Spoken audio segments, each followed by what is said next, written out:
ಆನೆಗಳ ನಗರಿ ಮೂಡಬಿದಿರೆಯ ತಿರುಮಲರಾಯ ಸಾಕಿ ಬೆಳೆಸಿ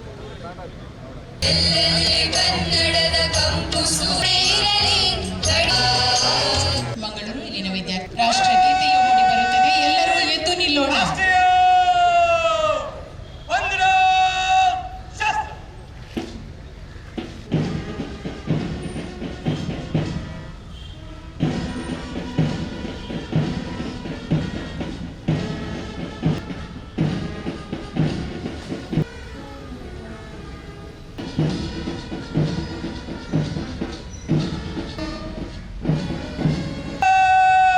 ಗೌರವಾನ್ವಿತ ಸಚಿವರು ಪುಷ್ಪ ನಮನವನ್ನು ಸಲ್ಲಿಸುತ್ತಿದ್ದಾರೆ.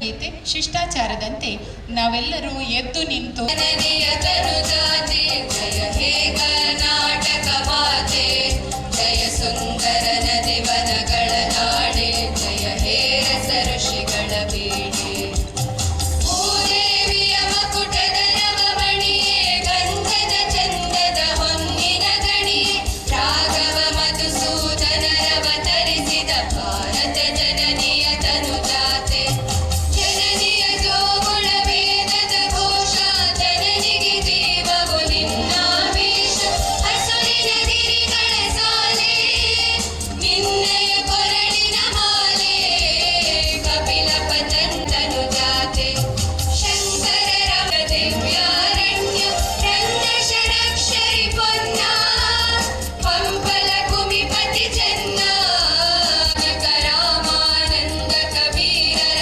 ಭಾರತದ ವೀರೆ, ಕೃಷ್ಣ ಶರಾವತಿ ತುಂಗ, ಕಾವೇರಿಯವರ ರಂಗ, ಚೈತನ್ಯ ಪರಮಹಂಸ. ನಗರ ಸಶಸ್ತ್ರ ಮೀಸಲು ಪೊಲೀಸ್ ಮಂಗಳೂರು ನಗರ ಇವರು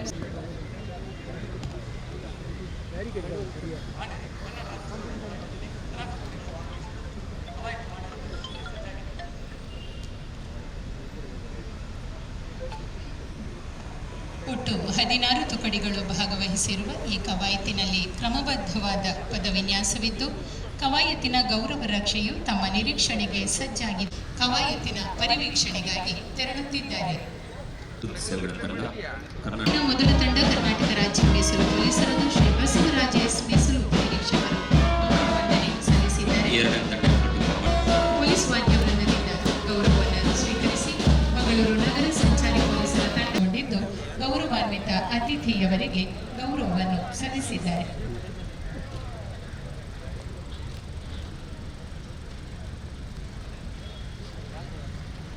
ದಂಡನಾಯಕರು ಸಚಿವರಿಂದ ಅನುಮತಿಯನ್ನು ಪಡೆದುಕೊಂಡು ಮುಂದಕ್ಕೆ ಪಥಸಂಚಲನಕ್ಕೆ ಅಚ್ಚ ಕನ್ನಡದಲ್ಲಿ ಸೂಕ್ತವಾದ ಆದೇಶಗಳನ್ನು ನೀಡುತ್ತಾ ನಿತ್ಯ ಕವಿ ಕುವೆಂಪು ಅವರ ಸುಂದರವಾದ ಸಾಲುಗಳನ್ನು ಒಳಗೊಂಡು ರೋಮಾಂಚಕಾರಿಯಾದ ಆಕರ್ಷಕವಾದ ಪಥಸಂಚಲನ ವೇದಿಕೆಯ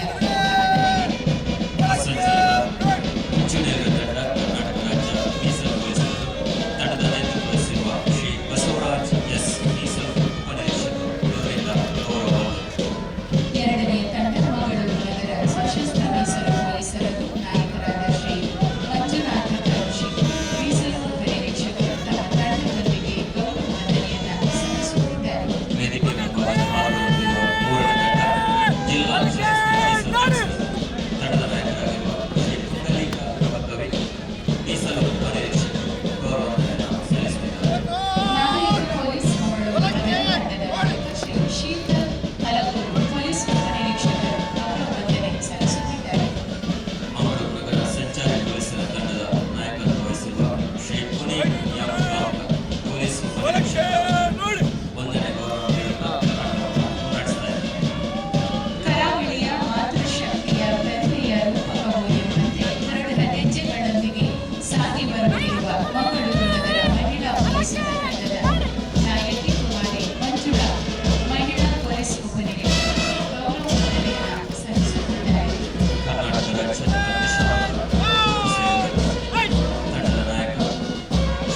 ಸಲ್ಲಿಸಿದ್ದಾರೆ. ಆರ್ಎಸ್ಪಿ ಭಾರತದ ತಂಡದ ನಾಯಕ ಕುಮಾರ್ ಆರ್ ಸೋಮೇಶ್ವರ್ ಗೌರವವನ್ನು ಸಲ್ಲಿಸಿದ ಮತದಾನವನ್ನು ನಡೆಸ್ತಾ ಇದ್ದಾರೆ. ಎಸ್ಡಿಎಂ ಸ್ಕೂಲ್ ಅಶೋಕನಗರ ಇಲ್ಲಿನ ಗೈಡ್ಸ್ ಬಾಲಕಿಯರ ತಂಡದ ಕುಮಾರಿ ಗ್ರೀಷ್ಮಾ ಶೆಟ್ಟಿ ತಂಡದ ಪರವಾಗಿ ಗೌರವ ವಂದನೆಯನ್ನು ಸಲ್ಲಿಸುತ್ತಾ ಮುನ್ನಡೆದಿದ್ದಾರೆ. ಎಸ್ಡಿಎಂ ಶಾಲೆ ಅಶೋಕನಗರ ಇಲ್ಲಿನ ಸ್ಕೌಟ್ಸ್ ಭಾರತದ ತಂಡದ ನಾಯಕ ಅಜಯ್ ಕುಮಾರ್ ಗೌರವವನ್ನು ಸಲ್ಲಿಸಿದ್ದಾರೆ. ಇದೀಗ ನಮ್ಮ ಮುಂದಿರುವ ತಂಡ ಸರ್ಕಾರಿ ಪ್ರೌಢಶಾಲೆ ಮತ್ತು ಪ್ರಾಥಮಿಕ ಶಾಲೆ ಮಲನಾಡು ಇಲ್ಲಿನ ಭಾರತ ಸೇವಾ ತಂಡ ನಾಯಕಿ ಕುಮಾರಿ ಅಕ್ಕಮಹಾದೇವಿ ವಂದನೆಯ ಗೌರವವನ್ನು ಸಲ್ಲಿಸಿದ್ದಾರೆ.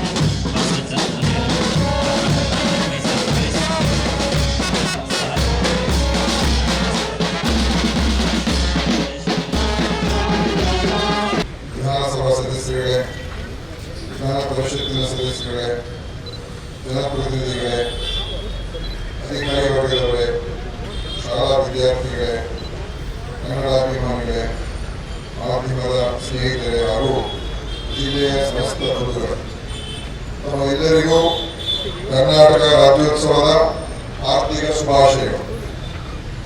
ಉದಯವಾಗಲಿ ನಮ್ಮ ಚೆಲುವು ಕನ್ನಡ ನಾಡು ಎಂದು ಕುಯಿಲಗೌಡ ನಾರಾಯಣ ರಾಯರು ಬರೆದ ಕವಿತೆಯ ಸಾಲುಗಳನ್ನು ನಾವು ನೆನಪಿಸಿಕೊಳ್ಳಬಹುದು. ಏಕೆಂದರೆ ಕರ್ನಾಟಕ ರಾಜ್ಯವು ಏಕೀಕರಣವಾಗಿ 69 ವರ್ಷಗಳು ಪೂರ್ಣಗೊಂಡಿರುವ ಶುಭ ಸಂದರ್ಭದಲ್ಲಿ ನಾವಿದ್ದೇವೆ. ಎಲ್ಲರ ಬದುಕಿನಲ್ಲೂ ಸುಖ, ಶಾಂತಿ, ನೆಮ್ಮದಿ ನೆಲೆಸುವಂತಾಗಲಿ ಎಂದು ಈ ಸಂದರ್ಭದಲ್ಲಿ ನಾನು ಪ್ರಾರ್ಥಿಸುತ್ತೇನೆ. ಪ್ರಾಕೃತಿಕವಾಗಿ ಶ್ರೀಮಂತವಾದ ಕರ್ನಾಟಕ ರಾಜ್ಯದಲ್ಲಿ ಜನಿಸಿದ ನಾವೆಲ್ಲರೂ ಭಾಗ್ಯಶಾಲಿಗಳಾಗಿದ್ದೇವೆ. ಬ್ರಿಟಿಷರ ಅಧಿಕಾರದ ಅವಧಿಯಲ್ಲಿ ಮೈಸೂರು, ಮುಂಬೈ, ಹೈದರಾಬಾದ್, ಮದ್ರಾಸ್ ಸಂಸ್ಥಾನಗಳಲ್ಲಿ ಹರಿದು ಹಂಚಿ ಹೋಗಿದ್ದ ಕರ್ನಾಟಕವನ್ನು ಏಕೀಕರಣ ಚಳವಳಿ ಮೂಲಕ ಹಲವು ವರ್ಷಗಳವರೆಗೆ ನಿರಂತರ ಹೋರಾಟ ನಡೆಸಿದ ಪ್ರತಿಫಲವಾಗಿ 1956ರ ನವೆಂಬರ್ 1ರಂದು ನಮ್ಮ ರಾಜ್ಯ ಉದಯವಾಯಿತು. ಇದಕ್ಕಾಗಿ ಹೋರಾಡಿದ ಅನೇಕ ಮಹನೀಯರನ್ನು, ಸಾಹಿತಿಗಳನ್ನು, ಸಂಘ ಸಂಸ್ಥೆಗಳನ್ನು ಗೌರವಪೂರ್ವಕವಾಗಿ ಸ್ಮರಿಸುತ್ತೇನೆ. ಕನ್ನಡ ನಾಡಿನ ಇತಿಹಾಸ, ಪರಂಪರೆ, ಸಾಂಸ್ಕೃತಿಕ ಹಿರಿಮೆ ತುಂಬಾ ವೈಶಿಷ್ಟ್ಯತೆಗಳಿಂದ ಕೂಡಿದೆ. ಅನೇಕ ಸುಪ್ರಸಿದ್ಧ ರಾಜಮನೆತನದವರು, ಧೀರರು ಈ ನಾಡಿನಲ್ಲಿ ಆಳ್ವಿಕೆ ನಡೆಸಿ ಅನೇಕ ಅಮೂಲ್ಯ ಮತ್ತು ಜನಪರವಾದ ಕೊಡುಗೆಗಳನ್ನು ರಾಜ್ಯಕ್ಕೆ ನೀಡಿರುತ್ತಾರೆ. ಇವರು ತಮ್ಮ ಆಡಳಿತದ ಕಾಲದಲ್ಲಿ ಕನ್ನಡ ನಾಡು ನುಡಿಯನ್ನು ಉಳಿಸಿಕೊಂಡು ಬೆಳೆಸಿಕೊಂಡು ಬಂದಿದ್ದು ಅವರೆಲ್ಲರ ಕೊಡುಗೆಯನ್ನು ಸ್ಮರಿಸುತ್ತೇನೆ. ಪ್ರತಿಯೊಬ್ಬರು ತಮ್ಮ ಕನ್ನಡಕ್ಕೆ 8 ಜ್ಞಾನಪೀಠ ಪ್ರಶಸ್ತಿಗಳು ಬಂದಿರುವುದು ಹೆಮ್ಮೆಯ ವಿಷಯ. ಕನ್ನಡದ ಜಾನಪದ ಕಲೆಯು ಶ್ರೀಮಂತವಾಗಿದೆ. ಗ್ರಾಮೀಣ ಭಾಗದ ಜನಸಮುದಾಯದಿಂದಲೇ ಈ ಜನಪದ ಕಲೆ ಗಟ್ಟಿಯಾಗಿ ಬೇರೂರಿದೆ ಎಂಬುದು ವಿಶೇಷ ಸಂಗತಿಯಾಗಿದೆ. ತಂತ್ರಜ್ಞಾನದ ವೇಗದಲ್ಲಿ ಹಾಗೂ ಇಂದಿನ ಡಿಜಿಟಲ್ ಲೋಕದಲ್ಲಿ ಕನ್ನಡ ಭಾಷೆಯು ಹಿಂದುಳಿಯದಂತೆ ಸರ್ಕಾರವು ಅನೇಕ ಕಾರ್ಯಕ್ರಮಗಳನ್ನು ಜಾರಿಗೊಳಿಸಿದೆ. ಕನ್ನಡ ಭಾಷೆಯಲ್ಲಿ ತಂತ್ರಜ್ಞಾನದ ಅಭಿವೃದ್ಧಿಗೆ ಸರ್ಕಾರ ಹೆಚ್ಚಿನ ಒತ್ತು ನೀಡಿವೆ. ಕನ್ನಡದಲ್ಲಿ ಯೂನಿಕೋಡ್ ಅಕ್ಷರ ವಿನ್ಯಾಸ, ಪರಿವರ್ತಕಗಳು, ಮೊಬೈಲ್ನಲ್ಲಿ ಕನ್ನಡ ಬಳಕೆ, ಬ್ರೈಲ್ ಲಿಪಿಯಲ್ಲಿ ಕನ್ನಡ ಬಳಕೆ ಮತ್ತಿತರ ತಂತ್ರಾಂಶಗಳನ್ನು ಅಭಿವೃದ್ಧಿಪಡಿಸಿ ಸಾರ್ವಜನಿಕ ಬಳಕೆಗೆ ಲೋಕಾರ್ಪಣೆ ಮಾಡಲಾಗಿದೆ. ಕನ್ನಡಕ್ಕೆ ಸಂಬಂಧಿಸಿದ ಹಲವಾರು ಸಾಫ್ಟ್ವೇರ್ಗಳು ಇಂದು ಅಸ್ತಿತ್ವದಲ್ಲಿವೆ. ಸಾಮಾಜಿಕ ಜಾಲತಾಣಗಳಲ್ಲೂ ಕನ್ನಡ ಲಿಪಿಯು ಹೆಚ್ಚು ಬಳಕೆಯಾಗುತ್ತಿರುವುದು ಸಂತಸದ ಬೆಳವಣಿಗೆ ಆಗಿರುತ್ತದೆ. ನಾವು ನಮ್ಮ ಭಾಷೆಯನ್ನು ಯಾವುದೇ ಕಾರಣಕ್ಕೂ ಬಲಿ ಕೊಟ್ಟು ಉದಾರಿಗಳಾಗಬಾರದು. ಭಾಷೆಯ ವ್ಯಾಮೋಹವು ಅತಿಯಾಗಿರಬಾರದು. ಆದರೆ ಕನ್ನಡ ಅಭಿಮಾನ ಇರಲೇಬೇಕು. ಅಭಿಮಾನವಿದ್ದರೆ ಮಾತ್ರ ಕನ್ನಡ ಉಳಿಸಲು ಬೆಳೆಸಲು ಸಾಧ್ಯ. ಕನ್ನಡ ಭಾಷೆ ತಿಳಿಯದವರಿಗೆ ಕನ್ನಡ ಕಲಿಸುವ ಕೆಲಸವಾಗಬೇಕು. ಯಾವುದೇ ಧರ್ಮ, ಭಾಷೆ, ಪ್ರಾಂತ್ಯದವರಾಗಿರಲಿ ಕರ್ನಾಟಕದಲ್ಲಿ ಇರುವವರೆಲ್ಲರೂ ಕನ್ನಡಿಗರೇ. ಈ ಭಾಷೆಗೆ ಸಾವಿರಾರು ವರ್ಷಗಳ ಇತಿಹಾಸ ಇದೆ. ಒಂದು ರಾಷ್ಟ್ರದ ಶ್ರೀಮಂತಿಕೆಯನ್ನು ಅಳೆಯಲು ಕೇವಲ GDP ಒಂದೇ ಮಾನದಂಡವಾಗಬಾರದು. ಆ ದೇಶದಲ್ಲಿನ ಕಲೆ, ಸಾಹಿತ್ಯ, ಸಂಸ್ಕೃತಿ ಎಷ್ಟೊಂದು ಗಟ್ಟಿಯಾಗಿದೆ ಎಂಬ ಆಧಾರದ ಮೇಲೆ ಆ ದೇಶ ಎಷ್ಟು ಶ್ರೀಮಂತವಾಗಿದೆ ಎಂದು ಗಮನಿಸುವಂತಾದರೆ ಅದು ಅರ್ಥಪೂರ್ಣವಾಗುತ್ತದೆ. ನಮ್ಮ ರಾಷ್ಟ್ರವು ಸಂಸ್ಕೃತಿ ಮತ್ತು ಕಲೆಗಳಲ್ಲಿ ಇಡೀ ವಿಶ್ವಕ್ಕೆ ಮಾದರಿಯಾಗಿದೆ. ಆದ್ದರಿಂದ ನಮ್ಮ ಬದುಕಿನಲ್ಲಿ ಉತ್ತಮ ಸಂಸ್ಕೃತಿಯನ್ನು ಮೈಗೂಡಿಸಿಕೊಂಡರೆ ನಮ್ಮ ವ್ಯಕ್ತಿತ್ವಕ್ಕೆ ಮತ್ತಷ್ಟು ಮಹತ್ವ ಸಿಗುವುದು ಸಾಧ್ಯ. ನಮ್ಮಲ್ಲಿ ಉತ್ತಮ ಸಂಸ್ಕೃತಿಯ ಬಂಧ ಗಟ್ಟಿಯಾಗಿರುವುದರಿಂದಲೇ ಮಾನವೀಯ ಸಂಬಂಧಗಳು ಅತ್ಯಂತ ಜೀವಂತವಾಗಿವೆ. ಇದು ಸುಖಿ ಕುಟುಂಬಕ್ಕೆ ಅಗತ್ಯವಾದ ಅಂಶವಾಗಿದೆ. ಕನ್ನಡ ಭಾಷೆ ಸಮೃದ್ಧವಾಗಿದೆ ಎಂದು ನಾವು ಕೈಕಟ್ಟಿ ಕುಳಿತುಕೊಳ್ಳಬಾರದು. ಆಧುನಿಕ ಶಿಕ್ಷಣ ಕ್ರಮದಿಂದ ಕನ್ನಡ ಕಲಿಕೆಯ ಬಗ್ಗೆ ಯುವ ಜನಾಂಗದಲ್ಲಿ ಮತ್ತು ಮಕ್ಕಳಲ್ಲಿ ಇನ್ನಷ್ಟು ಪ್ರೀತಿ ಮತ್ತು ಕಾಳಜಿ ಮೂಡುವಂತೆ ನಾವು ಪಾಲಕರು ಗಮನ ಹರಿಸಬೇಕು. ಕನ್ನಡವನ್ನು ಹೆಚ್ಚೆಚ್ಚು ಜನರು ಮಾತನಾಡಿದಾಗ ಮತ್ತು ಬಳಸಿದಾಗ ಮಾತ್ರ ಕನ್ನಡದ ಬೆಳವಣಿಗೆ ಸಾಧ್ಯ. ಕನ್ನಡದ ಲಿಪಿಯನ್ನು ಮುಂದಿನ ಜನಾಂಗಕ್ಕೂ ಬರೆಯಲು ಕಲಿಸಿದಾಗ ಮಾತ್ರ ಈ ಭಾಷೆಯನ್ನು ಜತನದಿಂದ ಉಳಿಸಿಕೊಳ್ಳಲು ಸಾಧ್ಯವಾಗುತ್ತದೆ. ಕನ್ನಡ ನುಡಿ, ಗಡಿ, ಸಂಸ್ಕೃತಿ ಮತ್ತು ಸಂಪನ್ಮೂಲಗಳ ಸಂರಕ್ಷಣೆಗೆ ಸರ್ಕಾರ ಬದ್ಧವಾಗಿದೆ. ಜನಪದ ಸಂಸ್ಕೃತಿ, ಸಾಹಿತ್ಯ, ರಂಗಭೂಮಿ ಕಲೆಗಳನ್ನು ಪ್ರೋತ್ಸಾಹಿಸುವ ಉದ್ದೇಶದಿಂದ ಕನ್ನಡ ಮತ್ತು ಸಂಸ್ಕೃತಿಯ ಕಾರ್ಯಕ್ರಮಗಳಿಗೆ ಹೆಚ್ಚು ಅನುದಾನ ನೀಡಲಾಗುತ್ತಿದೆ. ರಾಜ್ಯದ ಸಮೃದ್ಧ ಪ್ರಾಚೀನ ಸ್ಮಾರಕಗಳ ಮತ್ತು ಪರಂಪರೆಯ ಸಂಪತ್ತನ್ನು ರಕ್ಷಿಸಲು ಕಾರ್ಯಪ್ರವೃತ್ತರಾಗಿದ್ದೇವೆ. ಸಮೃದ್ಧ ಕರ್ನಾಟಕ ನಿರ್ಮಾಣ ಮಾಡುವುದೇ ನಮ್ಮ ಸರ್ಕಾರದ ಪ್ರಮುಖ ಉದ್ದೇಶವಾಗಿದ್ದು, ಅನೇಕ ಜನಪರ ಕಾರ್ಯಕ್ರಮಗಳನ್ನು ಘೋಷಿಸಿ ಜಾರಿಗೆ ತರಲಾಗಿದೆ.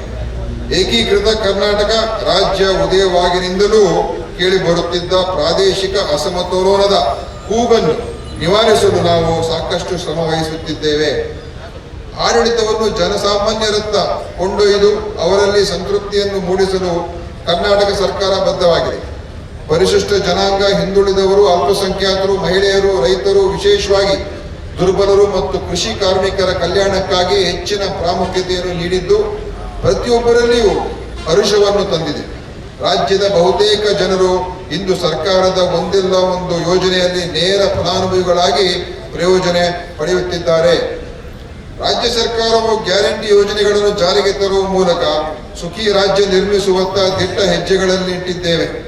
ಯಾವುದೇ ಮಧ್ಯವರ್ತಿಗಳ ನೆರವಿಲ್ಲದೆ ಮನೆಯಲ್ಲಿಯೇ ಕುಳಿತು ಈ ಎಲ್ಲ ಗ್ಯಾರಂಟಿ ಯೋಜನೆಗಳಿಗೆ ಅರ್ಜಿ ಸಲ್ಲಿಸುವ ಅತ್ಯಂತ ಸರಳವಾದ ಪ್ರಕ್ರಿಯೆಯು ಆಡಳಿತ ವ್ಯವಸ್ಥೆಯಲ್ಲಿ ಪಾರದರ್ಶಕತೆ ಮತ್ತು ಪ್ರಾಮಾಣಿಕತೆಗೆ ಸಾಕ್ಷಿಯಾಗಿದೆ.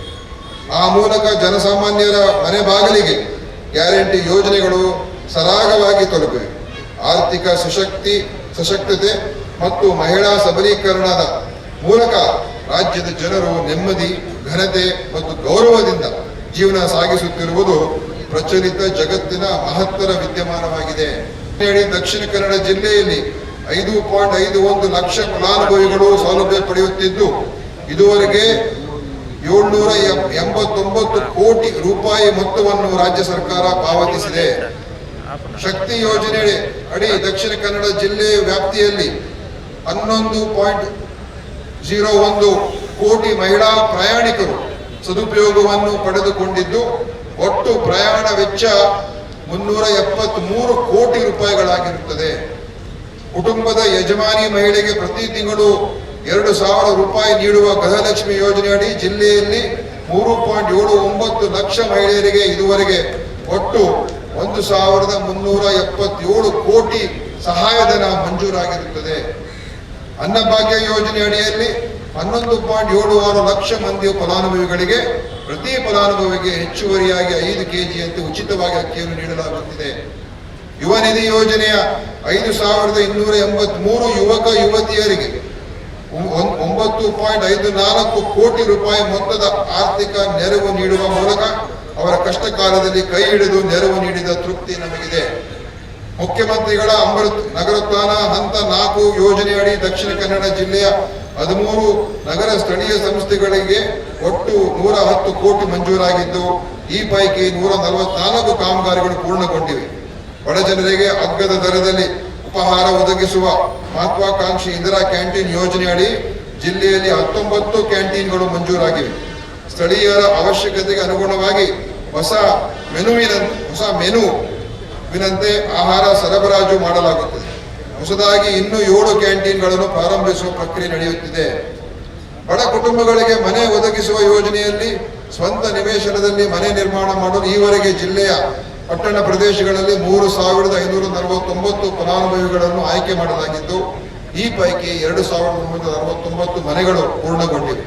ಮಂಗಳೂರು ಮಹಾನಗರ ಪಾಲಿಕೆಯ ಸೂರತ್ಕಲ್ ಇಡಿಯಾದಲ್ಲಿ G+3 ಮಾದರಿಯಲ್ಲಿ ಗುಂಪು ಮನೆ ಯೋಜನೆಯಲ್ಲಿ 192 ಫಲಾನುಭವಿಗಳನ್ನು ಆಯ್ಕೆ ಮಾಡಲಾಗಿದ್ದು ಮನೆಗಳ ನಿರ್ಮಾಣ ಕಾಮಗಾರಿ ಪ್ರಗತಿಯಲ್ಲಿದೆ. ಸೋಮೇಶ್ವರ, ಬಜ್ಪೆ, ಕಿನ್ನಿಗೋಳಿ, ಮೂಲ್ಕಿ ಮತ್ತು ಮೂಡಬಿದ್ರಿ ಪಟ್ಟಣಗಳಿಗೆ ನೀರು ಸರಬರಾಜು ವ್ಯವಸ್ಥೆಯನ್ನು ಅಭಿವೃದ್ಧಿಪಡಿಸುವ ಯೋಜನೆಗಳ ಕಾಮಗಾರಿಗಳು ಹಾಗೂ ಬಂಟ್ವಾಳ ಮತ್ತು ಉಳ್ಳಾಳ ಪಟ್ಟಣಕ್ಕೆ ಒಳಚರಂಡಿ ಕಾಮಗಾರಿಗಳು ಪ್ರಗತಿಯಲ್ಲಿವೆ. ಸಣ್ಣ ನೀರಾವರಿ ಇಲಾಖೆಯಿಂದ ನೇತ್ರಾವತಿ ಎಡದಂಡೆ ಸಂರಕ್ಷಿಸಲು ಉಳ್ಳಾಳ ತಾಲೂಕಿನ ಪಾವೂರು ಬೋಳಿ ಯಾರುವರೆಗೆ 40 ಕೋಟಿ ರೂಪಾಯಿ ವೆಚ್ಚದ ಕಾಮಗಾರಿ ಪ್ರಗತಿಯಲ್ಲಿದೆ. ಗ್ರಾಮೀಣ ಪ್ರದೇಶಗಳ ಮೂಲಭೂತ ಸೌಲಭ್ಯಗಳನ್ನು ಅಭಿವೃದ್ಧಿಪಡಿಸಲು ವಿವಿಧ ಕಾರ್ಯಕ್ರಮಗಳನ್ನು ಅನುಷ್ಠಾನಗೊಳಿಸಲಾಗುತ್ತಿದೆ. ಜಲಜೀವನ್ ಮಿಷನ್ ಯೋಜನೆ ಅಡಿ ಒಟ್ಟು 7 ಬಹುಗ್ರಾಮ ಕುಡಿಯುವ ನೀರಿನ ಯೋಜನೆಗಳು ಪ್ರಗತಿಯಲ್ಲಿವೆ. ಜಿಲ್ಲೆಯ 223 ಗ್ರಾಮ ಪಂಚಾಯಿತಿಗಳು ಒಣ ತ್ಯಾಜ್ಯವನ್ನು ನಿರ್ವಹಿಸಲು MRF ಘಟಕ ಸೌಲಭ್ಯ ಕಲ್ಪಿಸಿರುವ ರಾಜ್ಯದ ಮೊದಲ ಜಿಲ್ಲೆಯಾಗಿದೆ. ಜಿಲ್ಲಾ ವೆನ್ಲಾಕ್ ಆಸ್ಪತ್ರೆಯಲ್ಲಿ ನೂತನವಾಗಿ ನಿರ್ಮಾಣಗೊಂಡಿರುವ ಕ್ಯಾಥ್ ಲ್ಯಾಬ್ ಅನ್ನು ಸಾರ್ವಜನಿಕರ ಸೇವೆಗೆ ಮುಕ್ತಗೊಳಿಸಲಾಗಿದೆ. ಆ ಮೂಲಕ ಅತಿ ಕಡಿಮೆ ವೆಚ್ಚದಲ್ಲಿ ಬಡವರಿಗೆ ಉನ್ನತ ಹೃದ್ರೋಗ ಚಿಕಿತ್ಸೆಗಳನ್ನು ನೀಡಲಾಗುತ್ತಿದೆ. 90 ಕೋಟಿ ರೂಪಾಯಿ ವೆಚ್ಚದಲ್ಲಿ ಹೊಸ ಹೊರರೋಗಿ ವಿಭಾಗ ಕಟ್ಟಡ ನಿರ್ಮಿಸಲು ಅನುಮೋದನೆ ನೀಡಲಾಗಿದೆ. ಶಿಕ್ಷಣ ಗುಣಮಟ್ಟ ಹೆಚ್ಚಿಸಲು ಅನೇಕ ಯೋಜನೆಗಳನ್ನು ಜಾರಿಗೆ ತರಲಾಗಿದೆ. ಶಿಕ್ಷಣ ವ್ಯವಸ್ಥೆಯನ್ನು ಉನ್ನತೀಕರಣಗೊಳಿಸಲು ದಕ್ಷಿಣ ಕನ್ನಡ ಜಿಲ್ಲೆಯ 18 ಶಾಲೆಗಳನ್ನು ಕರ್ನಾಟಕ ಪಬ್ಲಿಕ್ ಶಾಲೆಗಳನ್ನಾಗಿ ಮೇಲ್ದರ್ಜೆಗೇರಿಸಲು ರಾಜ್ಯದ ಸರ್ಕಾರ ಇತ್ತೀಚೆಗೆ ಮಂಜೂರಾತಿ ನೀಡಿದೆ. ನರ್ಸರಿಯಿಂದ ಪದವಿ ಪೂರ್ವ ಶಿಕ್ಷಣವರೆಗೆ ಒಂದೇ ಕ್ಯಾಂಪಸ್ನಲ್ಲಿ ಉನ್ನತ ಗುಣಮಟ್ಟದ ಶಿಕ್ಷಣವನ್ನು ಒದಗಿಸುವ KPS ಮಾದರಿಯನ್ನು ಜಿಲ್ಲೆಯ ಇನ್ನಷ್ಟು ಶಾಲೆಗಳಿಗೆ ವಿಸ್ತರಿಸಲು ಗಮನ ಹರಿಸಲಾಗುವುದು. ಪಣಂಬೂರು ಮತ್ತು ತಣ್ಣೀರ್ಬಾವಿ ಕಡಲ ತೀರಗಳ ಅಭಿವೃದ್ಧಿ ಮತ್ತು ನಿರ್ವಹಣೆಗಾಗಿ ಖಾಸಗಿ ಸಹಭಾಗಿತ್ವದಲ್ಲಿ ಯೋಜನೆಯನ್ನು ಜಾರಿಗೊಳಿಸಲು ಕಾರ್ಯಾದೇಶ ನೀಡಲಾಗಿದೆ. ವಿವಿಧ ಪ್ರವಾಸಿ ಕಾರ್ಯಕ್ರಮಗಳಿಗೆ ಅನುದಾನ ನೀಡುವ ಮೂಲಕ ಜಿಲ್ಲೆಗೆ ಪ್ರವಾಸಿಗರನ್ನು ಆಕರ್ಷಿಸಲು ಒತ್ತು ನೀಡಲಾಗುತ್ತದೆ. ಮಂಗಳೂರಿನಲ್ಲಿ ಬಹು ನಿರೀಕ್ಷಿತ ರಂಗಮಂದಿರ ನಿರ್ಮಾಣಕ್ಕೆ ಟೆಂಡರ್ ಕರೆಯಲಾಗಿದೆ. ಆ ಮೂಲಕ ಜಿಲ್ಲೆಯ ಸಾಹಿತ್ಯ ರಂಗಾಸಕ್ತರ ದೀರ್ಘಕಾಲದ ಬೇಡಿಕೆಗೆ ಸರ್ಕಾರ ಸ್ಪಂದಿಸಿದೆ. ಕೊಂಕಣಿ ಸಾಹಿತ್ಯ ಅಕಾಡೆಮಿ ವತಿಯಿಂದ ನಿರ್ಮಾಣಗೊಳ್ಳುತ್ತಿರುವ ಕೊಂಕಣಿ ಭವನದ ಕಾಮಗಾರಿಯನ್ನು ಪೂರ್ಣಗೊಳಿಸಲು ಹೆಚ್ಚುವರಿ ಅನುದಾನ ಹಾಗೂ ಬ್ಯಾರಿ ಸಾಹಿತ್ಯ ಅಕಾಡೆಮಿ ವತಿಯಿಂದ ಹೊಸದಾಗಿ ಬ್ಯಾರಿ ಭವನವನ್ನು ಉಳ್ಳಾಳ ತಾಲೂಕಿನ ಅಸೈಗೋಡೆ ಎಂಬಲ್ಲಿ ನಿರ್ಮಿಸಲು ರಾಜ್ಯ ಸರ್ಕಾರ ಮಂಜೂರಾತಿ ನೀಡಿದೆ. ಮಂಗಳೂರು ತಾಲೂಕಿನ ಕಸಬಾ ಹೋಬಳಿಯಲ್ಲಿ ದೇರ್ಬೈಲ್ ಗ್ರಾಮದ ಸರ್ವೆ ನಂಬರ್ 129 ಮತ್ತು 113ರಲ್ಲಿ 3.285 ಎಕರೆ ಭೂಮಿಯನ್ನು ವಾಣಿಜ್ಯ ಕಚೇರಿ ಟೆಕ್ ಪಾರ್ಕ್ ಆಗಿ ಸಾರ್ವಜನಿಕ ಖಾಸಗಿ ಸಹಭಾಗಿತ್ವ ಮಾದರಿಯಡಿಯಲ್ಲಿ ಅಭಿವೃದ್ಧಿಪಡಿಸಲು ಸರ್ಕಾರವು ಈಗಾಗಲೇ ಅನುಮೋದನೆ ನೀಡಿದೆ. ಈ ಯೋಜನೆಯ ಪ್ರಾಥಮಿಕ ಉದ್ದೇಶವು ಪ್ರದೇಶದ ತಾಂತ್ರಿಕ ಭೂದೃಶ್ಯವನ್ನು ಹೆಚ್ಚಿಸುವುದು, ವೈವಿಧ್ಯಮಯ ತಂತ್ರಜ್ಞಾನ ಕಂಪನಿಗಳನ್ನು ಆಕರ್ಷಿಸುವುದು ಮತ್ತು ಗಣನೀಯ ಆರ್ಥಿಕ ಮತ್ತು ಉದ್ಯೋಗ ಬೆಳವಣಿಗೆಯನ್ನು ಹೆಚ್ಚಿಸುವುದಾಗಿದೆ. ಈ ಯೋಜನೆಯಿಂದ ಉದ್ಯೋಗಗಳ ಸೃಷ್ಟಿಯೊಂದಿಗೆ ಸ್ಥಳೀಯ ಜೀವನೋಪಾಯ ಮತ್ತು ಒಟ್ಟಾರೆ ಸಮೃದ್ಧಿ ಸುಧಾರಣೆಯ ನಿರೀಕ್ಷೆ ಇದೆ. ನಗರ ವ್ಯಾಪ್ತಿಯಲ್ಲಿ ಹಾಗೂ ರಾಷ್ಟ್ರೀಯ ಹೆದ್ದಾರಿಯಲ್ಲಿ ಸಂಚಾರ ದಟ್ಟಣೆ ನಿಯಂತ್ರಿಸಲು ತಲಪಾಡಿಯಿಂದ ಸೂರತ್ಕಲ್ವರೆಗೆ ರಿಂಗ್ ರೋಡ್ ನಿರ್ಮಿಸಲು ಸರ್ಕಾರ ಯೋಜನೆ ರೂಪಿಸಲಿದೆ. ಸಹಬಾಳ್ವೆ ಸಹಿಷ್ಣುತೆಗೆ ಹೆಸರಾದ ನಾವೆಲ್ಲರೂ ಈ ನಾಡಿನ ಪರಂಪರೆ, ಐತಿಹಾಸಿಕತೆ ಮತ್ತು ಸಂಸ್ಕೃತಿಯನ್ನು ಉಳಿಸಲು ಸದಾ ಬದ್ಧರಾಗಿರಬೇಕು. ಜಾತಿ ಮತಗಳ ಭೇದ ಭಾವವನ್ನು ತೊರೆದು ಜಿಲ್ಲೆಯ ಎಲ್ಲಾ ಜನತೆ ಸಹೋದರ ಭಾವನೆಯಿಂದ ನಡೆದುಕೊಳ್ಳುವುದರ ಮೂಲಕ ರಾಜ್ಯ ಹಾಗೂ ಜಿಲ್ಲೆಯಲ್ಲಿ ಸೌಹಾರ್ದತೆಯನ್ನು ಕಾಪಾಡಿಕೊಂಡು ಬರುವಲ್ಲಿ ಎಲ್ಲರೂ ಸಹಕರಿಸಬೇಕಾಗಿದೆ. ಈ ಜಿಲ್ಲೆಯನ್ನು ಅಭಿವೃದ್ಧಿ ಪಥದತ್ತ ಕೊಂಡೊಯ್ಯುವಲ್ಲಿ ನಾವೆಲ್ಲರೂ ಸೇರಿ ಶ್ರಮಿಸೋಣ ಎಂದು ಆಶಿಸುತ್ತೇನೆ. ನಾಡಿನ ಮತ್ತು ಜಿಲ್ಲೆಯ ಭೌತಿಕ, ನೈಸರ್ಗಿಕ ಮತ್ತು ಮಾನವ ಸಂಪನ್ಮೂಲಗಳ ಅಭಿವೃದ್ಧಿಯೂ ಸೇರಿದಂತೆ ಸರ್ವಾಂಗೀಣ ಪ್ರಗತಿ ಸಾಧಿಸಲು ನಾವೆಲ್ಲರೂ ಕಂಕಣಬದ್ಧರಾಗಿ ಶ್ರಮಿಸೋಣ. ಕಲೆ, ಸಾಹಿತ್ಯ, ಸಂಸ್ಕೃತಿ ಮತ್ತು ನಮ್ಮ ಪರಂಪರೆಯನ್ನು ಉಳಿಸಿ ಬೆಳೆಸುವುದರೊಂದಿಗೆ ಸದೃಢ, ಸಮೃದ್ಧ ಹಾಗೂ ಸ್ವಾವಲಂಬಿ ಕರ್ನಾಟಕವನ್ನು ನಿರ್ಮಿಸಲು ಪಣ ತೊಡೋಣ. ಎಂದೆಂದೂ ಕನ್ನಡ ಉಸಿರಾಗಲಿ, ಕನ್ನಡ ಸದಾ ಹಸಿರಾಗಿರಲಿ ಎಂಬ ಹಾರೈಕೆಯೊಂದಿಗೆ ಜೈ ಹಿಂದ್, ಜೈ ಕರ್ನಾಟಕ. ಮಾನ್ಯ ಸಚಿವರಿಗೆ ವಂದನೆಗಳು. ನಾಯಕರು ಪಥ ನಿರ್ವಹಣೆ ಕನ್ನಡ ರಾಜ್ಯೋತ್ಸವದ ಪಥಸಂಚಲನದಲ್ಲಿ ಉತ್ತಮ ನಿರ್ವಹಣೆ ತೋರಿ ಪ್ರಥಮ ಸ್ಥಾನ ಪಡೆದವರು ಸ್ಕೌಟ್ಸ್ ಬಾಲಕರ ತಂಡ SDM ಶಾಲೆ ಅಶೋಕನಗರ ಉರುವ ಮಂಗಳೂರು. ಮಾಸ್ಟರ್ ಅಜಯ್ ಕುಮಾರ್ ಇವರು ಮೆಚ್ಚು ಫಲಕವನ್ನು ಮಾನ್ಯ ಸಚಿವರಿಂದ ಪಡ್ಕೊಳ್ತಾ ಇದ್ದಾರೆ. ದ್ವಿತೀಯ ಸ್ಥಾನವನ್ನು ಪಡೆದವರು RSP ಗರ್ಲ್ಸ್ RSP ಬಾಲಕಿಯರ ತಂಡದ ನಾಯಕಿ ಕುಮಾರಿ ಶನೋಲ್ ಡಿಸೋಸ ವೇದಿಕೆಗೆ ಬರಬೇಕು. ಸಾಧಕರು ಶ್ರೀ ಅಸಂಗಪ್ಪ ಎಸ್ ಪಾಲ್ತಿ, ಶ್ರೀ ವಿಶ್ವಾಸ್ ಗುರುಪುರ, ಶ್ರೀ ಶ್ರೀನಿವಾಸ ಶೆಟ್ಟಿ, ಕುಮಾರಿ ರೆಮೋನಾ ಇವೆಟ್ ಪಿರೇರಾ ಹಾಗೂ ಶ್ರೀ ರಾಮದಾಸ್. ನೃತ್ಯ ಮತ್ತು ಸಂಗೀತ ಕ್ಷೇತ್ರ ಸಾಧಕಿ ಅರ್ಚನಾ ಎಸ್. ಪತ್ರಿಕೋದ್ಯಮದ ಸಾಧಕರಲ್ಲಿ ರಾಜೇಶ್ ಕುಮಾರ್ ದಡ್ಡಂಗಡಿ, AK ಕುಕಿಲಾ, ಸತೀಶ್ ಈರಾ. ಮಾಧ್ಯಮ ಆಡಳಿತ ವಿಭಾಗದಲ್ಲಿ ಡಾಕ್ಟರ್ ಮಮತಾ P ಶೆಟ್ಟಿ. ಕಂಬಳ ಕ್ಷೇತ್ರದಲ್ಲಿ ಸತೀಶ್ ದೇವಾಡಿ ಅಳದಂಗಡಿ, B ಸುದರ್ಶನ್ ನಾಯ್ಕ್. ಶಿಕ್ಷಣ ಕ್ಷೇತ್ರದ ಸಾಧಕರಲ್ಲಿ ಉದಯ ಕುಮಾರ್, ಡಾಕ್ಟರ್ S ಪದ್ಮನಾಭ ಭಟ್. ಮೊದಲ ಸುತ್ತಿನಲ್ಲಿ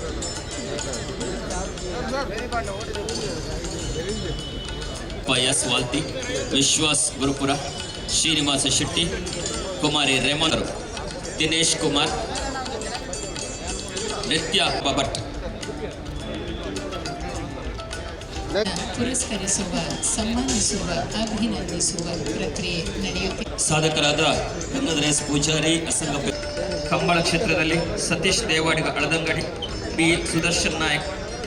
ಶಿಕ್ಷಣ ಕ್ಷೇತ್ರದಲ್ಲಿ ಉದಯ ಕುಮಾರ್, ಡಾಕ್ಟರ್ S ಪದ್ಮನಾಭ ಭಟ್.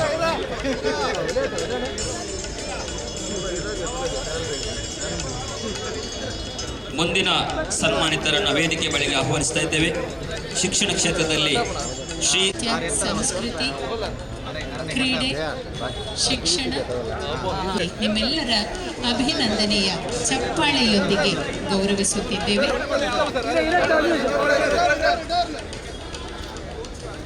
ಸನ್ಮಾನವನ್ನು ಸ್ವೀಕರಿಸುತ್ತಿರುವವರು ನಾದಸ್ವರ ವಾದಕರಾದ ಶ್ರೀ ದಿನೇಶ್ ಕುಮಾರ್. ನೃತ್ಯ ಹಾಗೂ ಸಂಗೀತದ ಕ್ಷೇತ್ರದ ಅರ್ಚನಾ ಎಸ್. ಪತ್ರಿಕೋದ್ಯಮ ಮಿತ್ರರಾಗಿರುವ Shri Rajesh Kumar ದಡ್ಡಂಗಡಿ, AK ಕುಕ್ಕಿರ.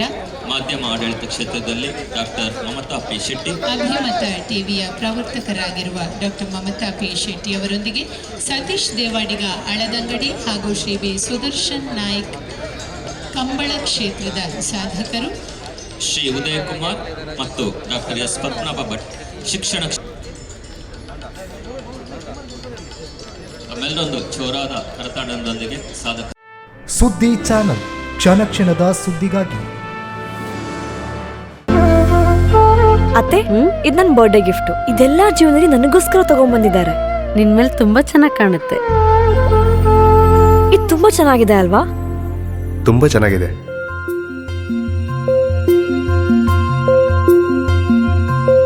It will look really good on you. Amma? Huh? Mother is always son's first love.